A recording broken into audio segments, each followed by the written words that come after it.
15 मार्च 2023 दिल्ली चलो।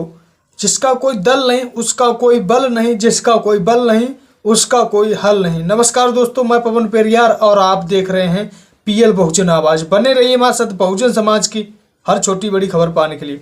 साथियों, दरअसल आपको बता देता हूं इस वक्त की सबसे बड़ी खबर। जी हाँ साथियों, जैसा कि आपको पता होगा कि Bhim army chief Chandrashekhar Azad Samaj party के तमाम कार्यकर्ताओं ने दिल्ली में अधिवेशन रखा है। तो मैं आपको बता देता हूं कि दिल्ली में अधिवेशन कहां पर है। दिल्ली का अधिवेशन सभी साथियों को नहीं पता होगा कि कहां पर दिल्ली का अधिवेशन रखा गया है, वो मैं आपको पूरी जानकारी दूंगा। बने रहिए हमारे साथ में एक नंबर जोड़ दूंगा इसमें, जो किसी को भी किसी भी प्रकार की दिक्कत हो तो संपर्क करके समस्या का समाधान करवा सकता है। आने जाने में दिक्कत होती हो तो मैं आपकी हेल्प करूंगा इस नंबर के द्वारा।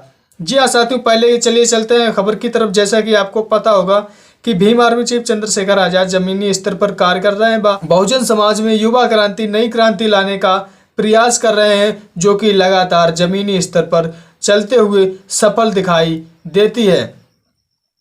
साथियों, मैं आपको बता देता हूं कि Bhim army chief Chandrashekhar Azad Samaj party का तीसरा अधिवेशन है, वो श्री 4 ऑडिटोरियम दिल्ली में है। सभी साथियों से निवेदन है कि वहां पर ज़्यादा से ज़्यादा संख्या में पहुंचकर भीम आर्मी का जो अधिवेशन है उसे मजबूत कीजिए। भीम आर्मी का दामन पकड़कर उसे मजबूत कीजिए, सभी साथियों से निवेदन है। और मैं आपको बता देता हूं कि जिस प्रकार से बहुजन समाज में युवा जागरूकता आ रही है, मैं भी पहुंच रहा हूं वहां पर। आप सभी साथियों से निवेदन है कि वहां पर ज़्यादा से ज़्यादा संख्या में पहुंच युवा समाज में क्रांति लाने का प्रयास कीजिए।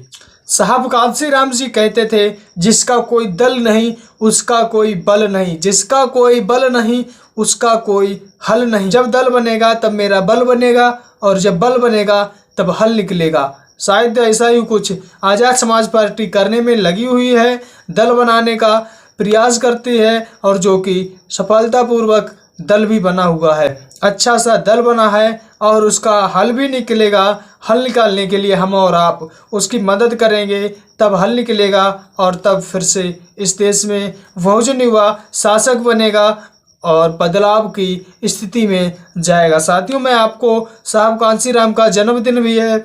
साहब कांशीराम के जन्मदिन 15 मार्च को है। उसकी मैं सभी साथियों को हार्दिक शुभकामनाएं व बधाई देता हूं। उसकी पहले मैं आपको बहुजन समाज पार्टी की स्थापना करने के लिए कहां से जोश मिला और क्यों ये साहब कांशीराम को आखिर पार्टी ही क्यों बनानी पड़ी। वो किसी पढ़े लिखे युवा थे, किसी देश में विदेश में जाकर अच्छी सी नौकरी अचीव कर सकते थे, कोई अच्छा कार्य कर सकते थे, कोई बिजनेस खोल सकते थे, लेकिन उन्होंने पार्टी ही क्यों बनाई। साहब कांशीराम का जीवन एक बहुत संघर्ष से भरा हुआ है, जो कि एक दलित समाज से होने के पहला तो संघर्ष वही है उनका कि एक वो दलित समाज से, पिछड़े समाज से हैं। सबसे बड़ा संघर्ष उनका यही है। और दूसरा संघर्ष उन्होंने बीएसपी पार्टी की स्थापना की, वो किस प्रकार से की। साहब कांशीराम के पिताजी किसी राजा के यहाँ पर नौकरी करते थे, तो वो वहाँ पर कोई नेता आया हुआ था राजा के दरबार पर।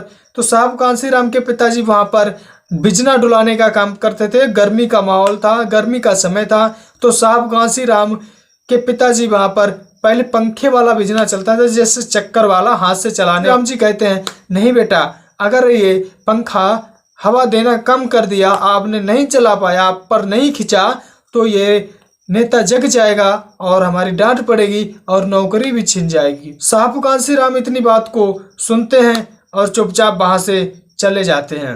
साहब कांशीराम वहीं से निश्चित करते हैं कि मुझे समाज में परिवर्तन लाना है, आखिर गरीबी क्यों। वो तमाम ऐसी प्रतिज्ञाएं लेते हैं कि मैं घर कभी नहीं आऊँगा, मैं अपने माता पिता से कभी नहीं मिलूँगा, मैं शादी नहीं करूँगा, मैं किसी भी शादी समारोह में कभी भी नहीं जाऊँगा। इस प्रकार की साहब कांशीराम प्रतिज्ञाएं लेते हैं। तब बीएसपी पार्टी की स्थापना करते हैं। बहुत कठिनाइयों के साथ इस पार्टी की स्थापना होती है। श्री 4 ऑडिटोरियम स्टेडियम में पहुंचे और वहां पर आजाद समाज पार्टी का तीसरा स्थापना दिवस है। वहां पर ज़्यादा से ज़्यादा संख्या में पहुंचकर आजाद समाज पार्टी का समर्थन करें। और मेरा निवेदन है कि मैं भी वहां पर पहुंच रहा हूं। मिलते हैं अगली खबर में, तब तक के लिए जय भीम, जय भारत, जय संविधान।